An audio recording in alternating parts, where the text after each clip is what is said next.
Hello મિત્રો, ફરી એક નવા વ્લોગમાં તમારું સ્વાગત છે। બધાને જય સુગોતરમાં। આજે આપણે જવાનું હતું ગામમાં ડેરીએ દૂધ ભરાવા માટે, તો ચાલો આપણે જઈએ હવે ગામમાં ડેરીએ દૂધ ભરાવા માટે। તો ફાઇનલી મિત્રો આપણે આવી ગયા ડેરીની અંદર દૂધ ભરાવા માટે। તમે જોઈ શકો છો ગર્દી ઓછી જ છે, માપે છે, કારણ કે આપણે વહેલી તકે આવી ગયા છીએ। પાછળ તમે જોઈ શકો છો એક ભાઈ દૂધ ભરાવી રહ્યો છે અને આ ભાઈ કોમ્પ્યુટર ચલાવતા હતા, આપણા ડેરીના કર્મચારી છે। અને આ ભાઈ આપણે મળી ગયા।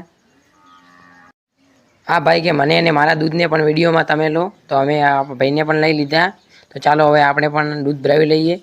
તો ફાઇનલી મિત્રો આપણે પણ દૂધ ભરાવી લીધું। આપણું દૂધ 60 લીટર થાય છે। તમારે કેટલું દૂધ થાય છે કોમેન્ટમાં જરૂરથી લખજો।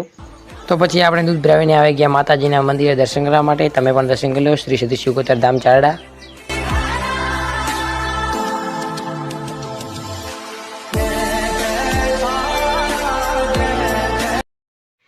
તો મિત્રો આજના વ્લોગમાં આટલું જ। ફરી મળીશું નેક્સ્ટ વ્લોગમાં, અને રોજ અવનવા વ્લોગ નિહાળવા માટે અમારા પેજને ફોલો કરી દેજો। જય શ્રી ગોતરમાં, જય દ્વારકાધીશ।